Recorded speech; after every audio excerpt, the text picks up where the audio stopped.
আসসালামু আলাইকুম আরহামাতুল্লাহি অবরকাতুহু। সুপ্রিয় দর্শক, যারা আমার এই ভিডিওগুলো দেখবেন তারা অবশ্যই সাবস্ক্রাইব করবেন। একটা ভিডিওতে দেখলাম প্রায় 280টা ভিউয়ার্স হয়েছে, কিন্তু একজন লোকও আমার ভিডিওটি সাবস্ক্রাইব করলেন না। আসলে কি একটু সাপোর্ট করতে হয়, সাপোর্ট না করলে কোনো কাজে আগ্রহ বাড়ে না, সত্যি কথা।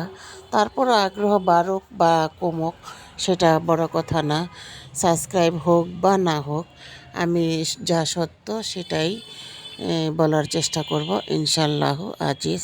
তা আজকে এমন একটি মাসগুলোর নাম বলবো, সেই মাসগুলো যেহেতু সামনে আমাদের আরবি মাসের অবশ্যই প্রয়োজন আছে, সেই প্রয়োজন অনুসারে আমি আজকে এখানে মাসের নামগুলো সবাইকে জানিয়ে দিব। তা আমরা সবসময় January, February, March, April, May, June, July, August, September, October, November, December. আর বাংলা যদি বলে থাকি, বৈশাখ, জ্যৈষ্ঠী, আষাঢ়, শ্রাবণ, ভাদ্র, আশ্বিন, কার্তিক, অগ্রহায়ণ, পৌষ, মাঘ, ফাল্গুন, চৈত্র। আর আরবি মাসের খবর পৃথিবীর বুকে 1000-এর মধ্যে বা 100-র মধ্যে মাত্র 2 থেকে 3 লোক আরবি গণনাগুলো মনে রাখতে পারে বা আরবি মাসের নামগুলো মনে রাখতে পারে। তো আমি আরবি মাসের এই নামগুলো এখানে বলে দিচ্ছি। কেউ প্রয়োজন মনে করলে আরবি 12 মাসের নামগুলো হ্যাঁ মুখস্থ করে নিতে পারে।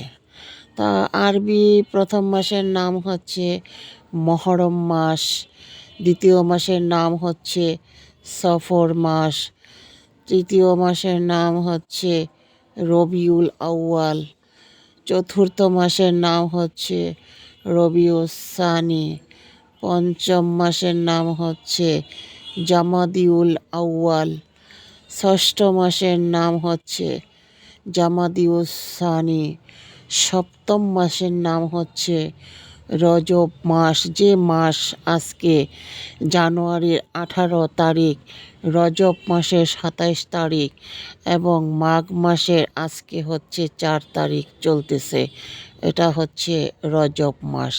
রজব মাসের যেহেতু আজকে 28, 29, 30 আর 2 দিন আছে, তো 30 তারিখ রাত্রে সবাই ভাত খেয়ে শাবান মাসের প্রথম চাঁদের রোজা রাখতে পারবেন ইনশাআল্লাহ।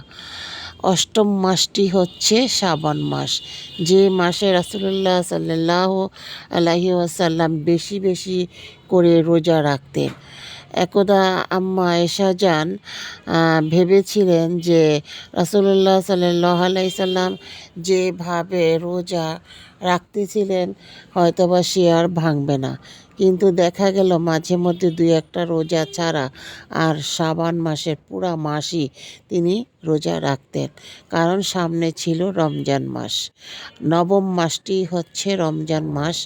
আমরা চেষ্টা করব পবিত্র মাহে রমজানে বেশি করে কোরআন তেলাওয়াত করা, নফল ইবাদত করা, রোজা রাখা এবং সালাত কায়েম করা, তারাবি পড়া। সাধ্যমতো মেয়েরা ঘরে পড়বে আর পুরুষরা তো মসজিদেই চলে যায় ইনশাল্লাহ আজিজ। তারপরে হচ্ছে দশম মাস জিলকদ। যারা হজে যেতে চান, উমরা করতে চান, রমজান এবং জিলকদে যেতে পারেন। দশম মাস হচ্ছে শাওয়াল মাস, যে মাসে প্রস্তুতি নেওয়া হয় জিল হজে যাওয়ার জন্য। 11তম মাসটি হচ্ছে জিলহজ, জিলহজ। আর 12তম মাসটি হচ্ছে 11তম মাসটি হচ্ছে জিলকদ, 12তম মাসটি হচ্ছে জিলহজ। তো যারা জিলকদ এবং জিলহজ মাসে যেতে চায় হজ করার জন্য, তারা এই মাসে যেতে পারে। তারপরে আবার নতুন করে শুরু হয়ে যাবে আরবি 12 মাসের গণনাগুলো।